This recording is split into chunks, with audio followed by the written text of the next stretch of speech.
Welcome to the Fight Lawyer Podcast, where we discuss combat sports and the law. Our guest today is MMA legend and UFC Hall of Famer, Bas Rutten. Bas, thanks so much for taking the time to do this. You're very welcome.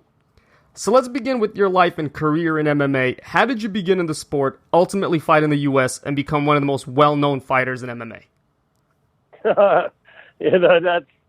That's a question that takes such a long time. It started with me being a kid and being bullied. I had a horrible skin disease everywhere on my hands, and arms, and my neck, face. So I had to wear these Band-Aid gloves and long sleeves, turtlenecks. I always tried to hide it for every kid. And kids, they're relentless. They have no clue how really deep they can hurt you with just saying things. So I think that was pretty much the reason that I wanted to become a fighter, because of the bullying, and then seeing a Bruce Lee movie when I was 12 years old, that changed my life. That Enter the Dragon, I realized that if I would be like Bruce Lee, the bullying would pretty much stop. So that's why my quest started to become a martial artist. It took a long time because my parents didn't want me to do it. But eventually, at 14 years of age, I started doing Taekwondo. I started training with the adults because I had a friend of mine who took a friend of a neighbor who took me under his wing. So training with the adults was a really good thing for me, because I started dropping those adults, and 6 weeks, 2 months, and I heard them, talk about me in the dressing room. Everybody was impressed. So my confidence started rising, and then I got in a fight with the biggest bully in town. His name was Shakhy, and I knocked him out. One punch with his 6 buddies were there. And it was the most amazing experience to me. It changed my life. It changed, I think 98% of the bullying stopped right there. If now somebody would bully me, it was somebody who didn't know me or didn't hear about the story, but for the rest it stopped. So it did work. What I always say to people, and I understand this, you can't fight violence with violence, but sometimes you have to fight violence with violence. Like, bullies are such a dumb people. It's proven, like the majority of them doesn't have the highest IQ, and that's why they do it, because if you really break it down and you realize, why is somebody bullying? It's actually a very insecure little person who's doing it, and you can't reason with people like that. You got to pay them back in the same language they give to you, and if the language is a beating, well, then they're going to need a beating, because that language they understand. And with me, it completely helped me. It stopped everything. Understood. How did you begin in the sport and ultimately come to the United States? I started. I did these crazy martial arts shows in Holland. Like, we added comedy choreographed fights with short sticks, long sticks, nunchucks. We would break boards, but like really spectacular spinning back kicks. I would kick little cups off his with a spinning, jumping, flying back kick. I would kick a cup off his mouth, and he had a cup in his mouth. I would kick that out as well with a spinning back kick. And we did all these crazy demonstrations, and suddenly we became known people there. They put us on TV. They start putting us on big events in the break. There was an hour break. Boom, let's put us in the ring there at a big mixed martial arts. Not mixed martial arts. I wasn't there at the time. At a big kickboxing event or a Thai boxing event. And we suddenly we were on TV, and we went to European TV, and we started traveling through Europe actually to do those shows at events. And at one of those events was Chris Dolman. He was fighting at the time. He was the representative for the organization Rings in Japan, which is a shoot fighting organization. But there was a lot of work in there as well. And he told me that was, I should focus on free fighting. He knew me from Thai boxing, he said, but now he saw me doing these crazy backflips and all these somersaults and all the stuff we did in those demonstrations. And he says, I really think you have you will be great at free fighting. That's what they call it. I asked him what it was. He explained it to me. Then he told me that there was money involved. I could actually make money with it. And that's where it started. One day I got a phone call, and there's a new organization at his gym, Funaki Masakatsu, Suzuki Minoru, 2 fighters from Pancras, who also were the owners of Pancras. And they were looking for new blood, so to say. And he called me that morning. I picked up the phone, which I never did, and the answering machine was broke, so it was really weird that I did pick up the phone. He says, jump in your car right now. You got to come to Amsterdam. There's a tryout. Some Japanese guys here are looking for new fighters. So I went to Amsterdam. It's a long drive for me, like a 2.5-hour drive. Well, consider in Holland that's a long drive. Here it doesn't mean anything. But I knocked the guy out. in a sparring session because he went really hard. I won him 2 or 3 times, and then in the third round I figured, okay, he does it to me, I'll do it back, So I knocked him out with a high kick, so it was spectacular. And I remember Funaki and Suzuki both pointing at me, and they say we won him. And that was it in 1993, September 21st, 1993. That was about 2 months after that tryout, I would say. I was fighting in Japan, and that's where everything started. Now, you mentioned you fought for Pancrase. How different is it fighting in Japan than fighting in the United States? Is it the crowd sizes, the atmosphere, the events? What's the big difference that stands out in your mind now? It's the people. It's the people really understand that you are the professional fighter, so you will probably know it better than them. So these are the people who will not shout instructions to you what you need to do once you're fighting. So but what that means, it's completely silent. It's the weirdest experience. I mean, if I would put a buddy of mine in the 20th row or in the 30th row, if he would speak to me in the voice that I'm talking to you with right now, I could understand him. That's how quiet it is. Now, don't get me wrong. If somebody gets knocked down or some submission gets really close, people go nuts. They go nuts for about 5 seconds, and then it's quiet again. And I truly believe that that's actually changed my whole fighting. I think, I pick up negative energies a lot. That's why I don't go shopping when it's very crowded, all those things, because it drives me nuts. It's like almost like I feel the energy of other people. And I was a super aggressive fighter in Thai boxing. Like every picture you see of me when I knock somebody out, my facial expressions are just like an animal. Like everything is screaming and just trying to kill the guy pretty much. And in Japan, it completely changed me. I was mesmerized. I was thinking during the fight. I was playing these little tricks that I was doing, and I go, man, what is going on here? I could hear my corner talk to each other, to themselves. I could hear the people in the audience when there was English-speaking people at the first row. I could understand what they were saying. This was all during the fight, and I've never been like that. And I thought, wow, it has to be that everybody is quiet there so you can really zone in on your opponent. And I just became a complete different fighter, way more calculated than I was in Thai boxing. Why do you think culturally there's such a big difference? Why do you think in Japan fighters are respected so much more than they are here? Because they understand it's an art. Now they start understanding it as well. But it's still, if you say you're a fighter, you can tell the demeanor of the people. Now, if they would have been talking to me for an hour already, and then they find out I used to be a fighter, that's okay. But if you come, so what do you used to do?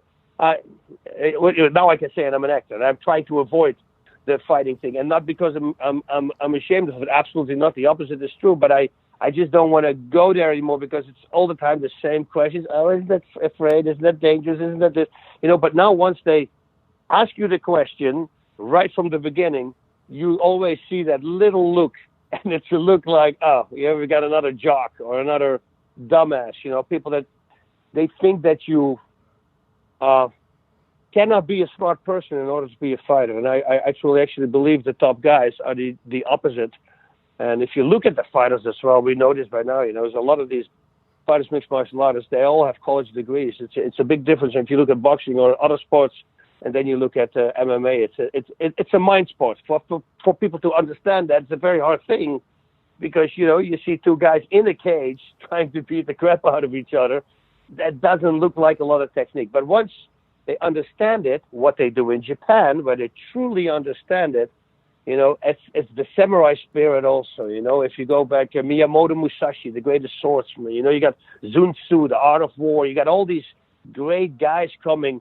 These the Bushido, the way of the warrior. It's so instilled in Japan that now, you can't kill people anymore, but the next best thing is the warrior who faces other warriors around the world at the highest level. And I truly believe that's why Japanese people are so mesmerized with the whole samurai thing. They kind of see a samurai right there. Agreed. Now, your career was cut short by injury. You came back in 2006. Can you tell us a bit about that, why you weren't able to extend that comeback longer? They called me. They offered me a really nice a payday at the time. And I go, you know what? That it would be great because I would like... I was looking at a house here, very close to the house where I used to live, like a quarter mile away. And it had a pool. And I really like a pool. So I said, you know what, maybe I should take the fight so we can go to that house. It's for sale, and then we have a pool. So that's why I took the fight. I was also drinking a lot at that time, and that was another reason for me, because I knew that if I would take the fight, well, that would be over, because I simply couldn't do it anymore. I'm going to get my butt handed to me. So I started training. Everything was great. I had about 10 weeks, I believe, for the fight, 9 or 10 weeks. No injuries. I was really, within 4 weeks, I started training with the top guys again. And everybody goes, "Boss, this is crazy." I thought, "I know, right?" They said, "You have a new career, dude. You're back in business. This is going really well." I said, "Yeah, this is only 4 weeks. I got like 5 more weeks to go. It's going to be great." And I was so stoked. But then week number 5 came, and boom, an old injury came back. And number 6, and then boom, boom, boom. And they start stacking up. All the injuries that I stopped fighting for in the first place, they start coming back, and then some. I pulled a groin, and then I pulled a hamstring, and then I pulled a rib, was out. And then on top of that, I had my knees, I had my tendonitis in both of my arms was back. That was the big one for me that I stopped. It was just for me a confirmation that, I have to stop. This is my last fight, because once you hit the tendonitis, I tell always this to people. I tell these people, it's such a pain. It's a pain unlike any other pain. It comes from the inside out. It's like your bone is almost heating up, your bones in both arms, or my upper arm bones, and it is so painful for an hour and a half, and there's nothing you can do about it. You can take painkillers, but then you're going to mess yourself up with that again. So you have to ride it out. I started losing weight because I couldn't eat anymore because of the pain, and training doesn't become fun anymore. You have 45 minutes to train. That's literally 45 minutes. 1 second later, boom, the tendonitis hits. I don't know why that is, but for some reason, you can train 45 minutes, and that's it. After that, you can't train anymore. So you better make sure that you train the 45 minutes really freaking hard, because after that's going to be over. You're going to be an hour and a half, 2 hours in excruciating pain. So that really stopped my career. If there's one piece of advice you can give to young fighters now, what would that be? It's very simple, and I repeat this all the time. I say to people, if you go to a doctor with an injury, and the doctor tells you, okay, you can't 2 months, you can't train. Take 4 months. That's what I would say. Double it up. And don't do what every fighter, me included, don't get me wrong, that's why I know fighters are doing this. They say, 1 month? Okay, I'll probably be back in 3 weeks. They cut it in half or even less, and they want to start training again. Because once you start doing that, trust me, those injuries, they will come back. But they come back with a vengeance once you get older, and it's a nightmare. Like for me, when I go to a gym right now and I see guys sparring, it's really hard for me to watch that, because it's number one on my list to train again, to spar or to roll on the ground. Oh man, I love that. Every time you roll on the ground, there's new things that you discover. There's so many possibilities and combinations, and it's the same as sparring on your feet as well. So I always really enjoyed that. And if you can't do it anymore, it's a hard thing. So that's my advice. If the doctor says 6 weeks, take 12 weeks. Relax.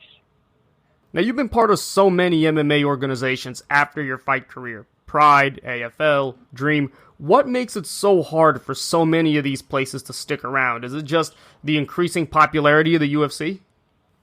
Yeah, they saturate everything. If you have 37 shows a year or more, and everything's, and they buy up all the other shows on Netflix, and it becomes one big home where you can watch pretty much any mixed martial arts event around the world. Yeah, now you're pulling all the attention to you. So that's what I truly believe.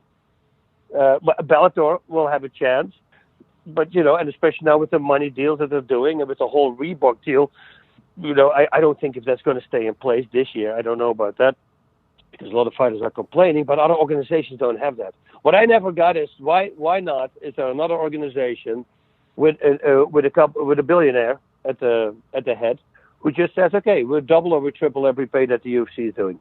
So if you come to us, you're going to get that. Because I truly believe that once you start doing that, that's where the fighter's going to choose. They're going to go for the place where they can make the best money, where they can really support themselves from fighting, and then hopefully even retire and still have money left. And I think once an organization like that comes, that could be trouble. But I think Bellator is knocking on its way. UFC is just a big powerhouse. They do everything right. And related to that, how useful do you think a fighter union would be? Do you think it's even practical? Yeah, it would be great. It would be great to have a union, but it's an individual sport. It's a very hard thing to accomplish. But I think I truly believe, like an Ali Act or something, all that stuff that will come in the future, because the sport is just way too big for that. It has to come, because some fighters, you see it, they're really good fighters. An injury happens, and maybe a compound fracture or something happens that they can never fight again, and the career is gone, and that's it. What are they going to do now? And if the break is really bad, you can't even become a teacher, or you didn't have a backup plan, you didn't stay in school, or whatever. You're going to have a problem. So for that reason, yeah, I truly believe that it would be good to have a union. And in terms of drug testing, so many of these fighters now are getting popped for drugs. How do you think they can combat that? Is it possible to get rid of it from the sport entirely? I don't think so. I always think you have knuckleheads who think they can, who can still use it undetected, and that's why these guys are getting caught. I think the penalties should be bigger. The first time is a year. Why not the first time 2 years? Second time you're out. Boom, get it over with. Everything you put in your mouth is you. If you decide, this is the thing I'm saying all the time as well. And I used to do this when I was fighting in Japan. We're talking 93, guys, when it was all, and I saw guys walking around me, ballooned up, 245 pounds, who suddenly now, when you see them are 190 pounds or 200 pounds, it's weird, right? You can't lose 45 pounds. That means that you were doing something at the time. It's a shame. I hope they really get a handle on it, and I think penalties is the worst thing. No pay. Once you get caught, you don't get paid. I think they should give the fighters check as soon as their tests clear, because if the test doesn't clear, they should not get paid. And I think once you do that to a fighter, that's it. They're going to stop. Yeah, you will, of course. There's always really dumb people, but that's going to be a handful. And would you support a no-tolerance policy, something like a one and done? No, not that, because it is possible. People do make mistakes, and people do are how do I say this? There's always a friend who says, "Oh my God, this is really good stuff, man. You should try to take this out. It's totally legal, totally." And if you trust that friend, and you're a knucklehead, and you don't look it up, and and there is something in that particular product, yeah, that's a problem. But if you are like me, oh yeah, that's what I wanted to say when I was fighting in Japan. I brought my own bread from Holland. I was eating the same that I did in Holland. I would make sure that I wouldn't go to a cheap sushi place, and thankfully you don't have those in Japan. But all these kind of things are very dangerous for a fighter to do. Bring your own water. That's what I did. When I was fighting, I will bring my own water bottles. Bas, they're not going to put anything in the water. No, but you never know. And if I do this, I can never blame it on something else. I can never say, oh, I took something from a guy. He said it was good and it made me feel really bad. Because then I'm the stupid guy who did that, who took it from the other guy. You know what you are. And if you bring your own food, you bring your own water, nobody can put something in there. Nobody can poison anything. I had a friend who was a bodybuilder, and it was a she. And she did use steroids. And she got caught with steroids, but she said, I didn't use those steroids. So what happened to her, because she said, yeah, I got popped. She said, I did use steroids, but I didn't use that particular steroids. But the day before the show, one of her competitors, they were at a bar, like a healthy bar, so to say, and they gave her a protein shake. And she took the protein shake. And she told me, pretty sure that in that protein shake, somebody put that kind of steroids, because that was the only steroid she never used. She used others, she said, but she didn't use that one. You see, so those things are always possible, and they have to really go to the bottom of it. But for the rest, I say the second time. If the first time happened, okay, you can get a little bit neglected. You took something from somebody, whatever. You can come up with a crazy excuse. Second time, you're going to be out. And it needs to be across the board. It needs to be like, if you get caught in the UFC for that, you should not be able to fight in another organization anymore. Now, you fought in an era where drug testing was obviously a lot more relaxed. Do you ever think back and say maybe your career would have been longer, you would have suffered less injuries if the sport was regulated so you weren't fighting against guys that potentially could have been juiced up? No, I don't think so. I think it's all in the head of people. You don't gain so much as you think you gain. It's fighters have a real big problem. It's the same as alcoholics. And listen, I'm a fighter, and well, actually, I you can remember me also as an alcoholic. It's never the fault of somebody else. It's never the fault of themselves. Once you accept that you are the problem, you don't need any steroids. It's all the time because another fighter was cutting more weight than him, and because of that, he was stronger during the fight, or it was that the other fighter was using something. Guys, it's such a BS. It doesn't really matter. Weightlifting, if you do it with or without steroids, you really think there's that big of a difference?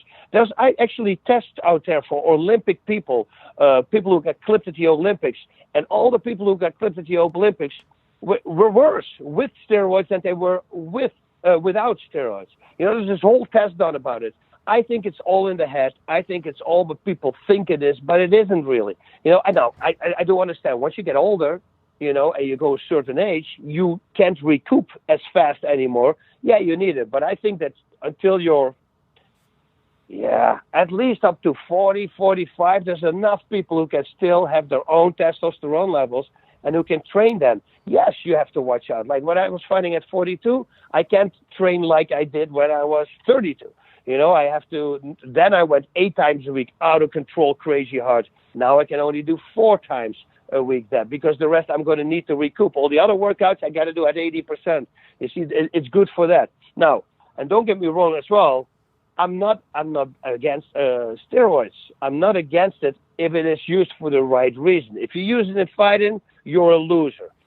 You shouldn't use it. And you cannot look at yourself. If I would have used it in fighting, there's no way I can look at myself and see a good person when I brush my teeth in the mirror. There's no way, because then I know that I cheated, and that's how I got my belt. It's stupid, but you don't need it. You don't really need it. But if you have an injury, let's say you have a bad neck injury, and the doctor says, okay, you're going to be a year out, dude. He said, but, if I give you some testosterone or whatever steroid he wants to give you, you might be able to fight within 6 months again. Then I tell the fighter, use it. Stay it. Make sure the athletic commission knows about it, because they will allow it. Everything is going to be okay. Use it. Get rid of that injury. But then just make sure that at least 2 months before you fight again, you don't use anything, and that it doesn't show up in your system. Then I say, okay, you can use steroids to heal faster. But in competition, no, you're the biggest a-hole when you do that, because you bring other people in danger. Now, you're one of the few fighters who was able to successfully transition to a long-term career outside of the sport, broadcasting, acting. Why is that such a hard transition for other fighters to make? Well, maybe it's just not their forte, so to say. Everybody says, I want to be an actor, I want to do this, but nobody does something about it. And with that, I mean, like, if you want to be a fighter, you're going to be a fighter and you're just going to fight, or you have to actually train for it and do these things. And right now they don't see that yet. Of course you need to train, otherwise you can't fight. What, you think acting is different? You don't have to learn that? It's a profession. People get paid a lot of money if you're a really good actor. That means it's a really hard profession to learn. So when I came to the States, within 3 months when I was living here, I was already taking acting classes at the Beverly Hills Playhouse. I knew eventually that my career was going to be over, and I would like to be prepared for something that I would enjoy doing. It was whether I'm going to do TV, movies, or maybe stunt work or fight choreography, anything in movies. I'm a big movie buff. My entire life I've been like that. And I've always been thinking about doing something like that. And so preparation is the key. But, if you don't like to be an actor, you shouldn't be an actor, because then first of all, you're going to be a horrible actor. People will tell, but then look for a different profession. You want to be a commentator? Start commentating. Start doing these things. Start learning about it. But I'm a fighter. I know everything about it. No, but it's a different way. Talking to the people on a live show into the camera about breaking down a fight. Yeah, that's real easy to do in a mirror while you're practicing, but do it at a live event where you cannot make any mistakes. Now the pressure is on. Every fighter should know their very first fight. When they fought, everybody will tell you, pretty much. There's a few exceptions who are just control it right away, but I wasn't one of them, I guarantee you that. But, it's chaos. Your first couple of fights are chaos. And that's exactly what acting is going to be for you if you don't study it. So it's always better to go prepared, start taking classes, start doing something that you can do once you stop fighting. It can be any profession.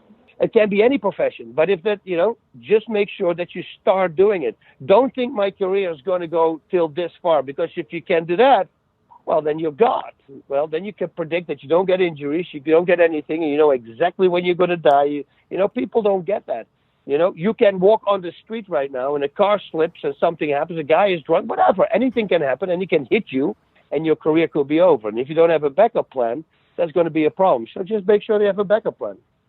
That was my follow-up, actually. You're a regular now on Kevin Can Wait on CBS, the TV show. In terms of commitment, how does acting compare to fighting or broadcasting? But it's all regimen. It's everything. You wake up in the morning and that's where you start. Like, but when I had to go back to Long Island to shoot a show, I think about 5 weeks before, my whole morning is spent in memorizing anything. Now thankfully I'm a Catholic as well, so I do prayers and I do everything. But it's all training my mind. It's training my mind. Getting old scripts. I asked them to send me like 12 scripts, old scripts, very for the first season.